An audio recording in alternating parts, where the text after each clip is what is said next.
خلیل کیسے بنے؟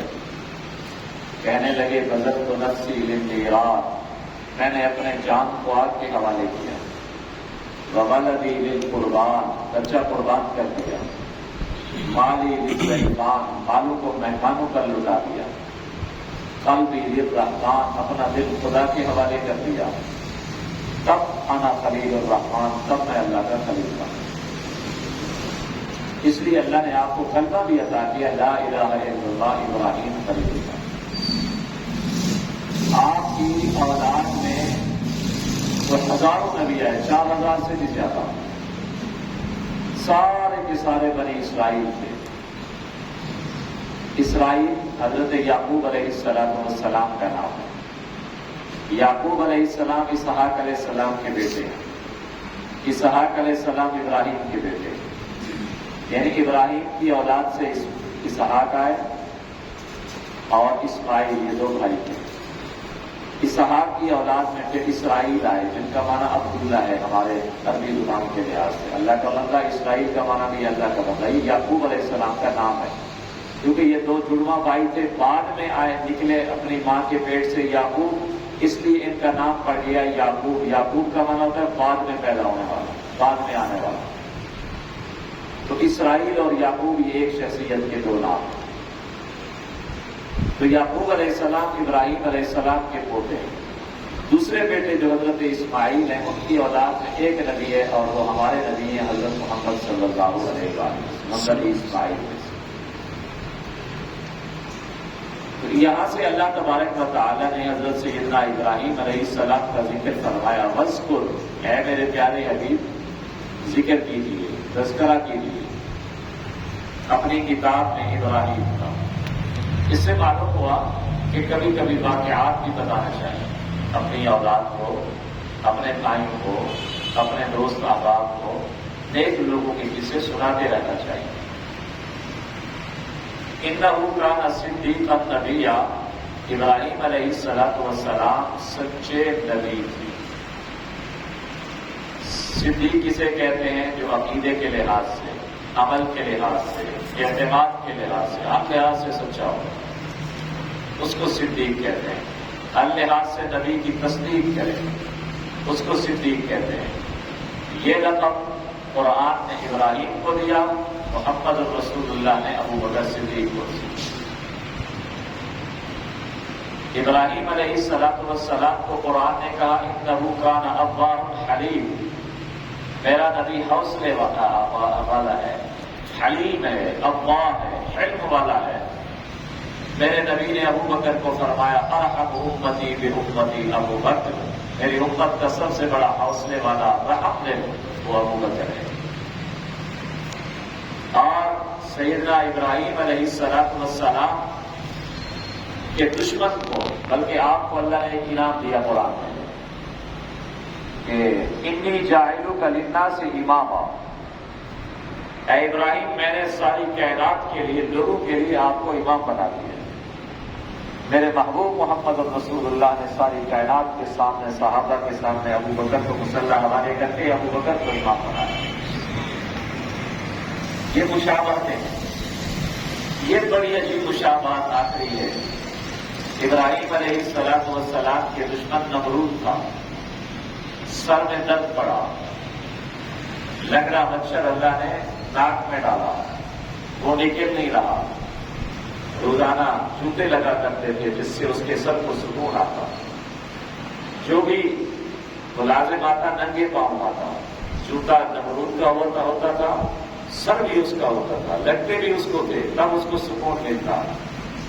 ابو بکر صدیق کے دشمن کا بھی یہی انجام ہے، خنجر بھی اس کا اپنا، چاقو، چھری، جو کچھ بھی ہے، ہاتھ وہ بھی اس کا اپنا، سینہ بھی اس کا اپنا، اور اس کو سکون آتا ہے۔ تو یہ اللہ نے ابراہیم کو بھی صدیق کہا، میرے محبوب نے ابو بکر کو صدیق کہا۔ تو سیدنا ابراہیم علیہ السلام کا تذکرہ فرمایا انہ کان صدیقا نبیا، کہ آپ صدیق نبی تھے۔ اذ قال لأبیہ، جب اپنے باپ کو کہنے لگے، ابراہیم علیہ السلام باپ کا نام کیا تھا؟ ابراہیم علیہ السلام کے والد کا نام قرآن میں ہے ایک جگہ پر لأبیہ آزر. بعض مفسرین کرام نے آپ کا نام تعارف لکھا ہے. بعض علماء نے لکھا ہے نام تعارف تھا، لقب آزر تھا. بعض نے لکھا ہے باپ آزر کا تعارف چچا تھا. چچا کو بھی باپ عربی کے اندر کہہ دیا جاتا ہے. آپ چچے کے لیے بھی استعمال ہوتا ہے، والد کے لیے بھی استعمال ہوتا ہے. تو اس لیے دونوں قول ٹھیک ہیں. جب اپنے باپ کو کہا یا ابت، اے میرے ابا جان، لم تعبدو، آپ کیوں پوجا کرتے ہیں ان بتوں کی جو نہ سنتے ہیں نہ دیکھتے ہیں، نہ سن سکتے ہیں نہ دیکھ سکتے ہیں. کیوں ان کی آپ پوجا کرتے ہیں؟ کیوں ان کی آگے سجدہ ریز ہوتے ہیں؟ کیوں ان سے اپنی حاجت مانگتے ہیں؟ کیوں ان سے اپنی شفا مانگتے ہیں؟ کیوں ان سے اپنی عزت مانگتے ہیں؟ کیوں ان سے نفع مانگتے ہیں؟ کیوں ان سے نقصان؟ جو خود ہی نہیں سن سکتے نہ دیکھ سکتے ہیں. وَلَا يُغْنِي عَنْكَ شَيْئًا، اور نہ آپ کے کوئی کام آ سکتے ہیں، کوئی کام بھی یہ نہیں آ سکتے. یا ابت، اے میرے ابا جان، انی قد جاءنی من العلم. حضرت مولانا ضیاء الرحمن فاروقی صاحب بڑی زبردست آج کل کے دور میں ایک شرک کی مثال دیا کرتے ہیں کہ ایک آدمی تھا، اللہ کا ولی تھا. یہ مثال سمجھانے کے لیے، بہت اللہ کا ولی تھا. وہ اللہ کا ولی فوت ہوا. اب جب زندہ تھا کوئی اس کے پاؤں دھلاتا، کوئی تولیہ لیے کرتا، کوئی اس کو غسل کراتا، کوئی پانی پلاتا، کوئی سلاتا، کوئی چارپائی لے آتا. جب وہ فوت ہوا، اب فوت ہونے کے بعد اب وہ خود اٹھ نہیں سکتا، بیٹھ نہیں سکتا، بول نہیں سکتا، کپڑے نہیں پہن سکتا، غسل نہیں کر سکتا، چل نہیں سکتا، جنازے گاہ تک نہیں جا سکتا، قبر تک نہیں جا سکتا، کچھ بھی نہیں کر سکتا. کپڑے اس کے لوگوں نے اتارے، کفن لوگوں نے پہنایا، غسل لوگوں نے کیا. یعنی وہ ہر چیز میں لوگوں کا محتاج ہوتا ہے. جب وہ قبر میں رکھا گیا، قبر میں مٹی بھی لوگوں نے ڈالی، تعویذ بھی لوگوں نے بنایا، اس نے خود کچھ نہیں کیا. اب جب وہ گٹی منو تلے چلا گیا، اب وہ پہلے تو ہر چیز میں لوگوں کا محتاج تھا، اب لوگ اس کی کیسے محتاج بنے؟ اب وہ کیا لوگوں کی احتیاجی اور ضرورت کو پورا کرے گا؟ ضرورتوں کو پورا کرنے والی، جاننے والی، دیکھنے والی ہمیشہ وہ اللہ کی ذات، اس کے علاوہ کوئی نہیں. یا ابت انی قد جاءنی من العلم، اے میرے ابا جان، میرے پاس اللہ کا علم آیا ہے جو ولی کا علم ہے. حالت یاد ہے کہ وہ علم آپ کے پاس نہیں ہے. فاتبعنی اہدک، میں آپ میری تابعداری کریں، جس طرح میں کہوں اس طرح زندگی گزارے. اہدک صراطا سویا، میں تجھے سیدھے راستے پر لے جاؤں. آپ اپنی مرضی نہ کریں. جس سے معلوم ہوا کہ اگر کوئی صاحب علم ہے اور اگر کوئی آدمی صاحب علم نہیں ہے، وہ صاحب علم کا باپ ہی کیوں نہیں، تب بھی اس کو صاحب علم کے پیچھے چلنا چاہیے، اس کی مان کر چلنی چاہیے. یا ابت، اے میرے ابا جان، لا تعبد الشیطان، شیطان کی پوجا نہ کرو. ان الشیطان کان للرحمن عصیا، شیطان اللہ کا نافرمان ہے، وہ تجھے بھی نافرمانی میں ڈال دے گا. یا ابت، اے میرے ابا جان، میں ڈر رہا ہوں ان یمسک عذاب من الرحمن، کہ کہیں تجھے اللہ کا عذاب نہ پکڑے. بچ جاؤ اللہ کے عذاب سے. فتکون للشیطان ولیا، پھر جب اللہ کا عذاب پکڑے گا تو تم شیطان کے دوست بن جاؤ گے. اب وہ آگے ابا کیا کہہ رہا ہے؟ قال اراغب انت عن آلہتی، کیا تو مجھے اپنے معبودوں سے ایک طرف کر رہا ہے؟ کیا تو اپنے میں جو شروع سے جس کو معبود بنا رہا ہوں، عزت ذلت کا مالک سمجھ رہا ہوں، اس سے مجھے دور کرنا چاہتا ہے؟ یا ابراہیم، اے ابراہیم سن لے، لئن لم تنتہ، باز آ جا، اگر تو ان چیزوں سے باز نہ آیا لأرجمنک، تجھے سنسار کر دوں گا، تجھے قتل کر دوں گا، فاہجرنی ملیا، ابھی سزا یہ ہے کہ میری آنکھوں سے دفع ہوگا، مجھے چھوڑ دو کچھ ادھر، میری آنکھوں سے ایک طرف ہو جاؤ۔ قال السلام علیک، اب عالم کا جواب سنو، نبی کا جواب سنو، کہا ابا جان آپ پر سلامتی ہو، سأستغفر لک ربی، میں اللہ سے تیرے لیے بخشش کی دعا کروں گا کہ اللہ تجھے بخش دے اور تو مسلمان ہو جائے۔ انہ کان بی حفیہ، میرا اللہ بہت مہربان اور رحم دل ہے۔ اعتزلکم، میں تجھ سے جدا ہو رہا ہوں، وما تدعون من دون اللہ، اور جن کو تم اللہ کے علاوہ پکارتے ہو ان سے بھی جدا ہو رہا ہوں۔ ادعو ربی، میں اپنے رب کو پکارتا ہوں، عسیٰ اللہ اکون بدعاء ربی شقیہ، امید ہے کہ میرا رب مجھے محروم نہیں کرے گا اپنے دعاؤں سے۔ یہ کہہ کر حضرت ابراہیم علیہ السلام اپنے چچا زاد لوط علیہ السلام کو لے کر، اپنی بیوی حضرت سارہ کو ساتھ لے کر مصر کا سفر شروع کیا، پھر فلسطین چلے گئے، پھر شام تک چلے گئے۔ راستے میں لوط علیہ السلام کو اللہ نے نبوت عطا فرمائی، اور وہاں جا کر بابا ہم جب ان سے جدا ہو گئے، وَهَبْنَا لَهُ إِسْحَاقَ، پھر اللہ نے ابراہیم کو اسحاق دے دیا، بیٹا دے دیا، وَيَعْقُوب، اور پھر اسحاق کو یعقوب دے دیا۔ یعقوب ابراہیم علیہ السلام کا پوتا ہے۔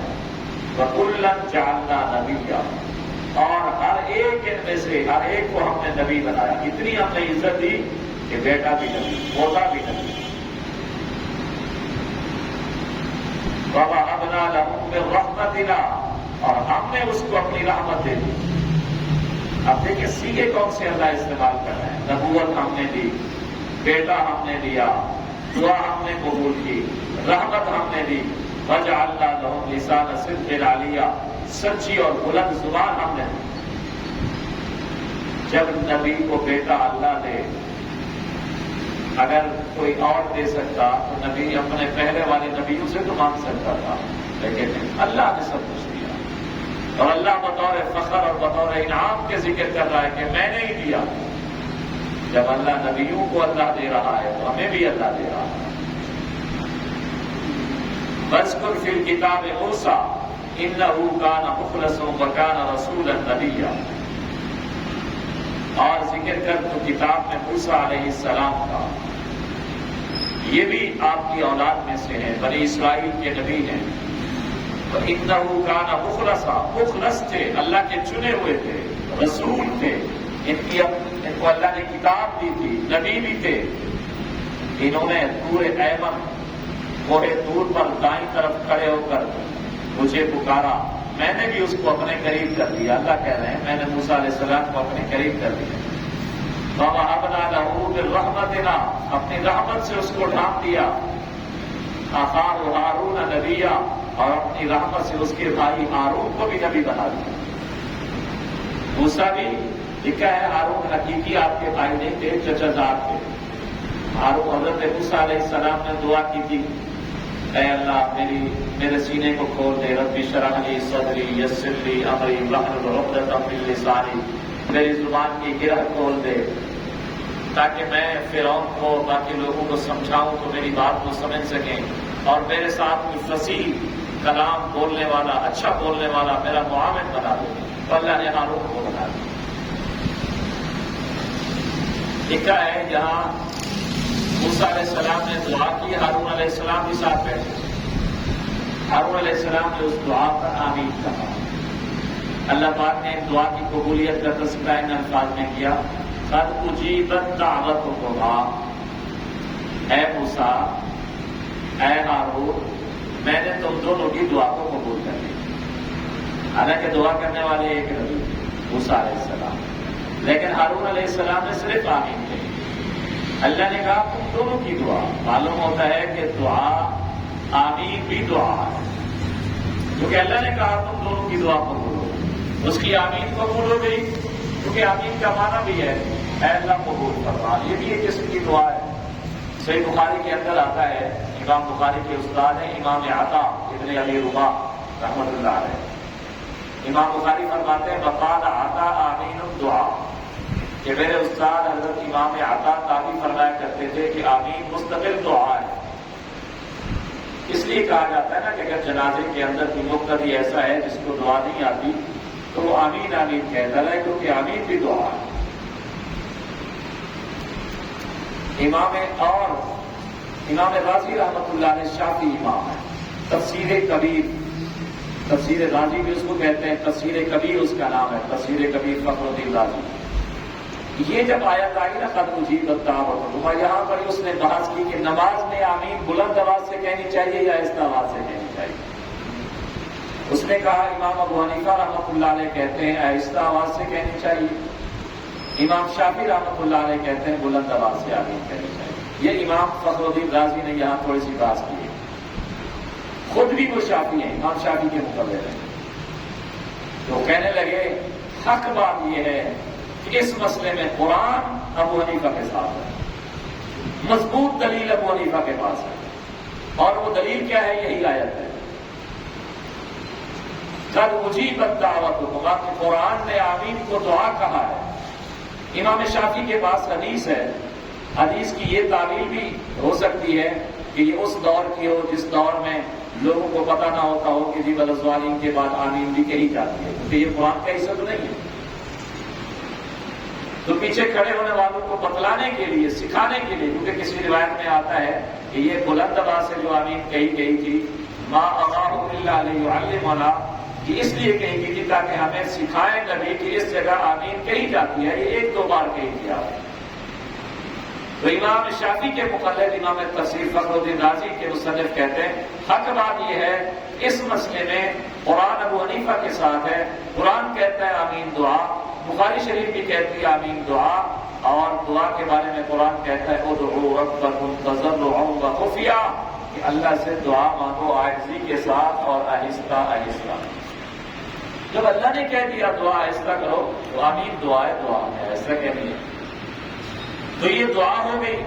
اس کے بعد اللہ نے فرمایا وَاذْكُرْ فِي الْكِتَابِ اسماعیل، کتاب میں اسماعیل کا بھی ذکر کرو. سچے وعدے والے رسول اور نبی تھے، وہ اپنے اہل و عیال کو نماز اور زکوٰۃ کا حکم دیا کرتے تھے. کان یأمر اہلہ، اپنے اہل کو.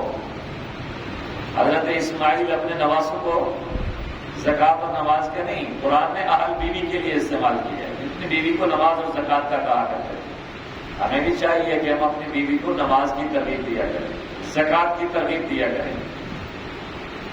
وَكَانَ عِندَ رَبِّهِ مَرْضِيًّا، اپنے رب کو بڑے پسند ہے. وَاذْكُرْ فِي الْكِتَابِ ادریس، کتاب میں ادریس کا بھی ذکر کرو. یہ جو ہم نے قلم ہے نا، قلم، یہ سب سے پہلے ادریس علیہ السلام نے بنایا تھا. یہ کپڑے سینے والی جو سوئی ہے یہ سب سے پہلے ادریس علیہ السلام نے بنائی تھی. یہ جو ترکڑی ہے، ترازو جسے ہم کہتے ہیں، یہ سب سے پہلے ادریس علیہ السلام نے بنایا تھا. تو بہت ساری ایسی چیزیں ہیں جو ادریس علیہ السلام نے شروع فرمائی. سچے نبی تھے، اللہ نے ان کو بلند مقام دیا، اللہ تبارک و تعالیٰ نے ان پر انعام دیا. آدم کی اولاد سے تھے، اس کے ساتھ نوح علیہ السلام، ابراہیم کی اولاد، اسرائیل کی اولاد، سب کو ہم نے نبوت عطا فرمائی. فَإِذَا تُتْلَىٰ، جب ان پر ہماری آیات پڑھی جاتی ہیں تو یہ سجدہ کرنے والے اور رونے والے گر پڑتے ہیں. یہ نا انصافی ہوگی کہ میں آیت نہ پڑھوں صرف اس وجہ سے کہ کہیں ہم پر سجدہ فرض نہ ہو جائے، تو یہ سجدہ تلاوت والی آیات ہے. میں پڑھ رہا ہوں، میں مجھ سمیت آپ جتنے بھی بیٹھے ہوئے ہیں سب پر سجدہ تلاوت والی ہو جائے. سجدہ تلاوت والی جس جگہ سجدہ لکھا ہوتا ہے وہ آیت جو کوئی پڑھے گا یا پڑھے ہوئے بھی سنے گا اس پر سجدہ تلاوت والی ہو جائے. خروا سجدا وبکیا، اس لیے درس فراغت کے بعد سجدہ تلاوت ضرور کرنا ہے. فخلف من، ہاں یہ ہے کہ آپ تلاوت کر کے آخر میں سجدہ تلاوت کر لیں، لیکن کرنا واجب ہے. وہ اگر نہ کریں گے تو آپ گناہ گار. فخلف من بعدهم خلف، اس کے بعد ان کے خلیفے آئے، انہوں نے نماز کو ضائع کیا اور شہوات کے پیچھے لگ گئے. آج ہم دیکھیں ہم کتنی نماز کو ضائع کر دیتے ہیں. ہاں کچھ لوگ ایسے بھی ہیں توبہ کیا، ایمان لائے، اچھے اعمال کیے، ایسے لوگ جنت میں داخل ہوں گے اور ان پر ظلم نہیں کیا جائے گا. اللہ تبارک و تعالیٰ نے ان سے جنت کا وعدہ کیا ہے. جنت کے اندر ان کے لیے آرام، عیش، صبح شام کھانا، کوئی لغو بات نہیں ہوگی. یہ وہ جنت ہے جس کا ہم اپنے متقی بندوں کو وارث بنائیں گے. ہم نے یہ احکامات ایک مرتبہ جبریل علیہ السلام دیر سے آئے. نبی علیہ السلام نے فرمایا جبریل میں آپ کے انتظار میں رہتا ہوں، آپ کئی دن نہیں آتے کیوں؟ جبریل نے کہا وَمَا نَتَنَزَّلُ إِلَّا بِأَمْرِ رَبِّكَ، میں نے اپنی مرضی سے تو نہیں آنا کہ آج آ جاؤں کل آ جاؤں. مجھے تو جب اللہ بھیجتے ہیں میں آ جاتا ہوں، اللہ کے حکم پر صحیح آتا ہوں. وَمَا كَانَ رَبُّكَ مَنسِيًّا، یاد رکھنا میرے نبی اللہ بولنے والا نہیں ہے. اللہ کی اپنی حکمتیں، وہ اپنی حکمت کے مطابق جب بھی مجھے کوئی حکم دیتا ہے میں پہنچ جاتا ہوں. رب السماوات والارض وما بینہما، اور رب آسمانوں کا بھی ہے، زمینوں کا بھی ہے، درمیان کا بھی ہے. اس کی عبادت کرو، اس کی عبادت کا انتظار کیا کرو. هل تعلم له سمیا، نہیں جانتے آپ کہ اس نے اپنا نام رکھا ہے. فیقول الانسان اذا ما مت لسوف اخرج حیا. اس سے انشاءاللہ العزیز آئندہ پڑھیں گے. ایک بات میں عرض کر دوں، خاص طور پر نوجوانوں کے لیے جو یوٹیوب اور دیگر چیزیں استعمال کرتے ہیں. آج کل میں خود بھی محسوس کر رہا ہوں اور نوجوانوں کے سوال جواب سے بھی ایک اندازہ ہو رہا ہے. ہمارے راجن پور شہر میں بھی اور یہاں آپ کے فاضل پور شہر میں بھی کچھ نوجوان ایسے ہیں جو یوٹیوب کو استعمال کرتے ہیں دین کا علم سیکھنے کے لیے، اور وہ مسجد چڑھ جاتے ہیں. ایک بابا ہے مولوی محمد اسحاق اور اس کا ایک شاگرد ہے محمد علی مرزا، اور اس کا ایک ٹاپک ہے مخصوص طور پر بنو امیہ کے، خاص طور پر صحابہ کرام. حالانکہ بنو ہاشم اور امیہ اپنے شخص بن امیہ ایک بھائی تھے، دوسرے بھائی تھے ہاشم. ہاشم کی اولاد کو بنو ہاشم، اپنے شخص بن امیہ کی اولاد کو اموی خاندان کہا جاتا ہے. اموی خاندان میں حضرت عثمان بھی ہیں، بنو امیہ میں سے حضرت معاویہ بھی ہیں، حضرت مغیرہ ابن شعبہ بھی ہیں، اور بھی بہت جلیل القدر صحابہ کرام ہیں. حضرت امیر معاویہ کے ساتھیوں میں سے حضرت عمرو بن العاص رضی اللہ تعالیٰ عنہ بھی ہیں. حضرت مغیرہ بن شعبہ تو ان میں سے ہیں جن کے بارے میں قرآن نے اعلان کیا لقد رضی اللہ عن المؤمنین اذ یبایعونک تحت الشجرہ. اور وہ خاص طور پر لوگوں کے ذہن میں، دل دماغ میں مختلف ہیلے بہانوں سے غلط ترجمے کر کے ان صحابہ کرام کی عظمت کو ہٹا رہا ہے، اور ان کے دل میں خاص طور پر حضرت امیر معاویہ اور دیگر جو بنو امیہ خاندان کے صحابہ ہیں ان کی محبت کو وہ ختم کرنے کی کوشش کرتا ہے، اور عوام کے ذہن میں یا نوجوانوں کے ذہن میں یہ بٹھانے کی کوشش کرتا ہے کہ میں تو اپنی طرف سے بات نہیں کر رہا، یہ حدیث میں ہے. میں تو اپنی طرف سے نہیں کر رہا، یہ مسلم میں ہے، احمد میں ہے، فلاں کتاب میں ہے، فلاں کتاب میں ہے. اور اس کا استاد کی صحاف بھی اس طرح ہے. تو اس لیے اپنے آپ مجھے بتائیں، یہاں آپ صدیقیہ مسجد میں آتے ہیں، اگر صدیقیہ مسجد کی انتظامیہ میں سے یا امام میں سے یا خطیب میں سے کسی کے آپ کی دل میں کسی کی بھی نفرت پیدا ہو جائے، آپ ادھر نہیں آئیں گے، آپ کوئی اور مسجد تلاش کریں. سکول کی انتظامیہ میں سے کسی استاد، ٹیچر یا کسی کی نفرت آپ کے دل میں بیٹھ جائے، آپ اس سکول میں نہیں جائیں گے. جب نبی کے صحابہ میں سے ایک صحابی کی نفرت آپ کے دل میں بیٹھے گی، آپ کا دل کرے گا میں دوسرے کے بارے میں بھی تحقیق کروں، وہ تو ایسا نہیں کہا. پھر اس کی نفرت دل میں بیٹھے گی، پھر آپ تیسرے کے بارے میں تحقیق کریں گی. ایک دن آئے گا کہ آپ کے دل سے صحابہ کی نفرت بیٹھ جائے گی اور صحابہ کی عظمت ختم ہو جائے گی. پھر سوال ہوگا کہ یہ قرآن کیا ہے؟ یہ قرآن بھی تو وہی صحابہ کا دیا ہوا ہے، اس کو لکھنے والے بھی تو وہی ہیں. یہ جو مولوی کہتے ہیں حضرت امیر معاویہ کاتب وحی تھا، وہ تو ایسا تھا. جب وہ ایسا تھا تو لکھنے والا کیسا قابل اعتماد رہ سکتا ہے جو چیز اس نے لکھی ہو؟ جب منشی نہ قابل اعتبار ہے، لکھنے والا حساب، تو اس کا لکھا ہوا کیسے قابل اعتبار ہو سکتا ہے؟ اس نے پھر یہ اپنائی کہ صحابی ہونا کوئی صفت ہی نہیں ہے. یہ جو ہم کہتے ہیں کہ جی وہ صحابی ہے اس کو کچھ نہ کوئی، یہ کوئی بات نہیں. صحابی ہونا کوئی صفت نہیں ہے. بس نیک اعمال تم کر لو، تم سب سے بڑے نیک ہو. وہ صحابی کر لے، وہ سب سے بڑا نیک ہے. برے اعمال تم کرو گے، تم برے ہو. صحابی کرے نعوذ باللہ، وہ بھی برا ہے. پھر تو ہماری تربیت اور نبی کی تربیت پہ کوئی فرق بھی نہ ہوا. نبی جو پیدا ہوا اس لیے تاکہ اپنی امت کو تعلیم دے، تزکیہ دے، اپنی امت کو سکھائے، تربیت کرے. ان کی شاگرد بھی ایسے، ہمارے شاگرد بھی ایسے، پھر تو کوئی فرق نہ ہوا.